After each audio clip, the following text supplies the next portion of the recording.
7:36. El escritor Juan Gabriel Vázquez publicó recientemente su novela Los nombres de Felisa, la historia no contada de la escultora bogotana Felisa Burstyn, fallecida durante su exilio en París. La artista, hija de una pareja de judíos, vivió años difíciles en Colombia. Aquí la entrevista con nuestro subdirector Alberto Medina. Me acompaña Juan Gabriel Vázquez para hablar de Los nombres de Felisa, Felisa Burstyn. Felisa Burstyn se murió de tristeza y así lo rastreó en su momento Juan Gabriel Vázquez en una crónica, en un pequeño escrito de Gabriel García Márquez, y habla de eso. Yo, la primera pregunta que le hago a Juan Gabriel, a quien le agradezco que nos acompañe, es la percepción que tuve de primerazo, es, oiga, Juan Gabriel Vázquez conocía a la protagonista de la historia antes del artículo de Gabo, o fue el artículo de Gabo el que lo invitó a empezar a rastrear como reportero esa historia. Cuando yo leí el artículo por primera vez, esto es el año 96, en París, yo estaba viviendo allá, fue la primera noticia que tuve sobre la existencia de Felisa Burstyn. Yo me había cruzado, como tantos bogotanos, todos los días con la escultura de la carrera séptima con calle 100, el homenaje a Gandhi, sin saber que era una escultura y sin saber que la había hecho una mujer que se llamaba Felisa Burstyn. De manera que su nombre era nuevo. ¿Y sabía que era un homenaje a Gandhi o tampoco? No porque además le habían quitado la placa a mediados de los 70, la placa que la identificaba después de que unos ladrones trataron de robarse la escultura probablemente para revenderla como chatarra. Pero la columna de García Márquez, que se publicó pocos días después de la muerte de Felisa, hablaba para mí de una mujer completamente desconocida, desconocida para mí, por supuesto, y esa era la primera fuente de inquietudes. ¿Por qué García Márquez dedica una columna a hablar de esta persona? Tiene que ser alguien especial. Y luego, claro, esas tres palabras tan extrañas y tan llenas de significado, murió de tristeza, ¿no? ¿Por qué muere de tristeza una persona? ¿Por qué García Márquez puede alegar que eso fue así? Esa fue la semilla de la novela. Como lector sentimos, o sentí por lo menos, el alma de Felisa y sus contradicciones, además, sus paradojas, la forma como se enfrenta al mundo de hombres, a un mundo de hombres, rompe con la familia, deja a sus hijas, construyendo libertad, construyendo además el amor que no existía en ese mundo. Esa percepción de la mujer en ese momento, ¿cómo la sintió usted y cómo pudo expresarla línea tras línea a través de las páginas de la novela? Bueno, la vida de Felisa fue, entre otras muchas cosas, entre las muchas lecturas que admite, fue una lucha constante por liberarse de todas las camisas de fuerza que la sociedad le imponía. Y al hacerlo fue lentamente enfrentándose a las limitaciones, ¿no? Pagó un alto precio también, ¿no? Pagó un precio por eso. Eran limitaciones que le ponía su familia, su comunidad en Bogotá, el mundo artístico, que era predominantemente masculino. Hay un capítulo que lo sacude uno mucho, que es el de la expiación. Sí. El de esa decisión de la comunidad, empezando por el padre, de enterrarla. Porque ha roto con la familia, porque ha generado unas dinámicas que no son propias de la comunidad. Eso es parte de la tristeza de Felisa Burstyn.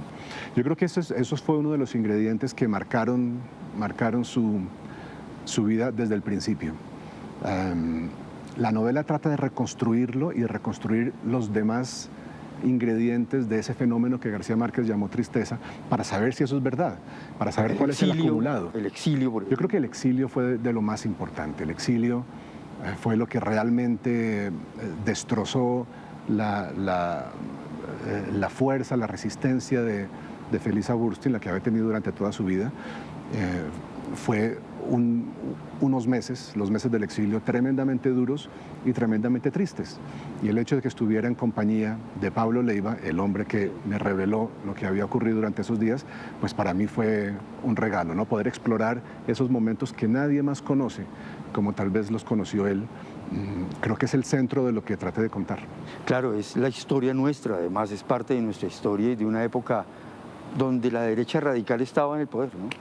El gran periodismo colombiano nos ha contado, nos ha hecho revelaciones absolutamente imprescindibles sobre el estatuto de seguridad, sobre el gobierno represivo perseguidor de Turbay Ayala, pero creo que el daño que esos años hicieron en nuestra vida privada, en la vida privada de Felisa Burstyn, por ejemplo, pero también en la vida privada de García Márquez, o de tantos otros que sufrieron la persecución paranoica de esa ley tan represiva que fue el Estatuto de Seguridad, pues ese aspecto privado, ese aspecto invisible, tal vez no se ha contado lo suficiente. Es verdad, sí. Espero que lo sea. Claro. Cuando uno ve el título, Los nombres de Felisa, uno empieza como a encontrarse como detallitos. ¿Por qué los nombres de Felisa, cierto? Y encuentra uno que la escritura del apellido era compleja, entonces se lo escribían de todas las formas. El nombre cambió cuando estaba muy joven, pero uno se cruza con todas las opciones, pero yo pensé que al principio yo tenía como la sensación de que era el símbolo de las luchas de una mujer por ganarse un nombre en el arte. Pues por supuesto, también. Ese es en última, ¿cierto? Bueno, el título contiene todos esos significados. Felisa fue una mujer que no tuvo a lo largo de su vida lo que damos por sentado con tanta facilidad, que es la certidumbre del nombre, ¿no? Una de las pocas razones, una de las pocas estabilidades que tenemos en la vida es que sabemos cómo nos llamamos. Y a Felisa no le fue concedido ni siquiera eso. Su nombre cambió constantemente. Su amante de los años 50, Jorge Gaitán Durán, el gran poeta, sí. Tenía un eso fue para mí un descubrimiento. Yo no tenía ni idea, por ejemplo. Que hubieran tenido esa relación. Nunca. Sí, que es fascinante. Sí, además. fascinante esa historia. Él tenía un seudónimo para ella. La grafía salía de manera equivocada en todas las entrevistas que le hacían. En su tumba está mal escrito su nombre. De manera que todo eso se convirtió para mí en una metáfora de esa necesidad que tuvo de buscar un lugar y una identidad dentro de un mundo difícil que no se la concedía, como fue el caso de Felisa, como fue el caso también de Marta Traba, gran crítica colombiana, que recibió amenazas de muerte por dar sus opiniones contra ciertos pintores, de manera que, claro, esa exploración de esas dificultades que tuvieron que vencer también era una de las cosas que más me interesaba. A propósito de Marta Traba y del capítulo que usted menciona de las amenazas, sí, que yo quisiera leerle un fragmento simplemente para plantearle una pregunta. Dice, le cuenta Marta Traba a Felisa lo siguiente, o concluye después de la manera como es amenazada, sí. Concluye así: esto es barbarie, no tiene otro nombre.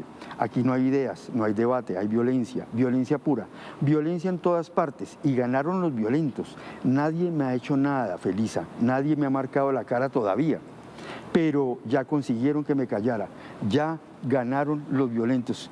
Esto suena lo mismo que hoy. Bueno, una de las preocupaciones que atraviesan todas mis novelas es esa pregunta de por qué somos incapaces los colombianos de salir de esos ciclos de violencia, o de vencer o de neutralizar esa violencia soterrada que siempre está por debajo de nuestra vida social, de nuestra convivencia, y que todo lo contamina y que todo lo envenena. Yo creo que no he escrito una sola novela que no reflexione sobre esto, o que no trate de reflexionar sobre esto en algún sentido. Y en este caso pues venía dado por los hechos reales. Marta Traba contó de esto en una entrevista que le dio al Tiempo, si no me equivoco, una entrevista en la que contaba cómo había recibido una llamada en la que alguien había amenazado con marcarle la cara por haber dado ciertas opiniones críticas contra ciertos pintores colombianos. Y claro, eso tiene que ser aterrador para cualquiera, ¿no? Que esa violencia con la que convivimos se inmiscuya también en lugares donde no debería tener ni siquiera entrada. Juan Gabriel vive en París, viene mucho a Colombia, pero Colombia es su tema, eso sí es evidente. Es mi obsesión. Es la obsesión. Es que yo quisiera hacer una alusión a una columna suya que además para mí se vincula mucho con este tema de Felisa y de su historia y de la historia nuestra colombiana. Sí. Y es la columna que se llama Los improvisados y los mentirosos. Aquí hay una calificación de lo que fue el gobierno Duque, lo que es el gobierno Petro y lo que son esos candidatos que se creen candidatos y que se creen con la capacidad de gobernar a Colombia. Sí. Ese es como el tema central acá. Pero a mí me llama muchísimo la atención es una advertencia que hace sobre la manera como también ignoramos a aquellos que pueden ser realmente candidatos. Es como una mirada de no todo está perdido, hay candidatos, pero a veces no los vemos. Y dice, somos demasiado sectarios o estamos cegados por una ética de guerra que nos impide ver con claridad. Esto parece de verdad replicar lo que pasa en la novela, es decir, seguimos en las mismas, Sí. seguimos sin avanzar. Sí, es verdad, es verdad. Nuestro escenario político se ha convertido en un espectáculo lamentable de ideas ausentes, de profundidad ninguna, en el cual más bien los colores brillantes y las ideas simplonas expresadas en TikTok o en Twitter son lo que convence a un votante, son lo que le da estructura al debate nacional, y eso es profundamente preocupante. Y yo no sé cuál sea la salida para eso. Las ideas brillan por su ausencia. Sí, Sí. Bueno, Juan Gabriel, muchas gracias.